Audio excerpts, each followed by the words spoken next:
3 കൊല്ലത്തെ പ്രണയമായിരുന്നു. ഇൻസ്റ്റാഗ്രാം വഴിയാണ് ഞങ്ങൾ കണ്ടത്. എൻ്റെ ബർത്ത്ഡേക്ക് മെസ്സേജ് അയച്ചാണ്. അങ്ങനെ സംസാരിച്ച് ഇവിടം വരെ എത്തി.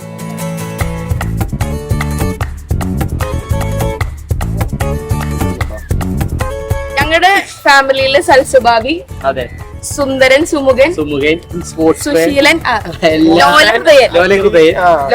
അതാണ് അമൽചേട്ടൻ. ലോലഹൃദയൻ. ആരെങ്കിലും എന്തെങ്കിലും കരഞ്ഞു തുടങ്ങിയ അമൽചേട്ടൻ കൂടെ നിന്ന്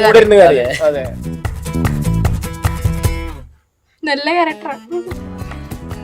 എന്നെ പോലെ ഇല്ല, എനിക്ക് പെട്ടെന്ന് ദേഷ്യം വരും. ഭയങ്കര ക്ഷമയുള്ളതാണ്.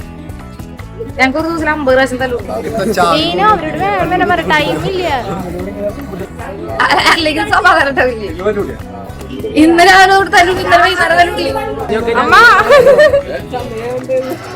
ഞാൻ വിളിക്കുമ്പോ ദേഷ്യത്തിൽ വിളിക്കണം.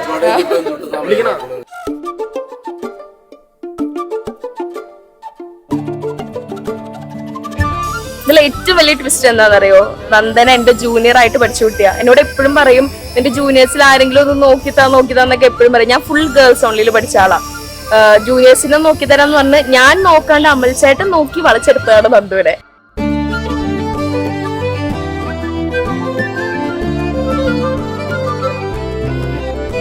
ഭയങ്കര അടിപൊളി ലവ് സ്റ്റോറിയാണ് രണ്ടുപേരും. ഇപ്പൊ എന്റെ ജൂനിയറിന് എന്നെ കിട്ടിയത്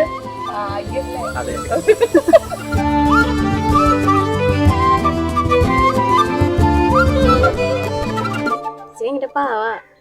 പ്രത്യേകിച്ച് ഇവിടെ ചാടി കടിക്കെങ്കിലും ഉള്ളിലൊന്നും വെച്ചിട്ടൊന്നല്ല പറയണം. പക്ഷെ ആള് പാവാ.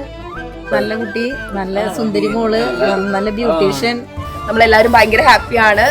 ഇപ്പൊ നന്ദുവിനെ നമ്മുടെ ഫാമിലിയിൽ കിട്ടിയ കാരണം അതെ.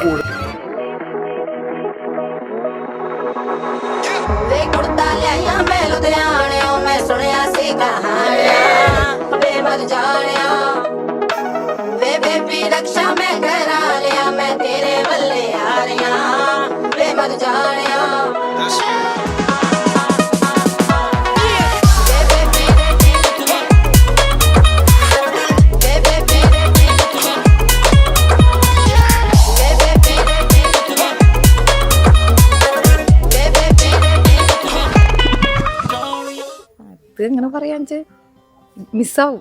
കാരണം എന്ന് വെച്ചാൽ എപ്പോഴും തല്ലൂടണം. നല്ലൊരു മോളാണ്. എനിക്ക് സങ്കടം വരുന്നു. ഞങ്ങളെപ്പോഴും അമ്മ അങ്ങനെ ഒരു ബന്ധമല്ലേ, ഏത് സമയത്ത് തല്ലൂടും. കുഞ്ഞു കുട്ടികളെ പോലെ ഞങ്ങളെപ്പോഴും. അപ്പൊ ഞാൻ അവിടെ പോയി കഴിഞ്ഞാൽ ഞാൻ ഒറ്റപ്പെടും. അവൻ നല്ല പയ്യനാ. അല്ല, അവൻ്റെ ക്യാരക്ടറും ഒക്കെ സൂപ്പറാണ്. നമ്മളിൽ ഒതുങ്ങി പോണ പയ്യനാണ്. അവിടെ എന്തായാലും സെലക്ട് ചെയ്തത് സൂപ്പറാണ്.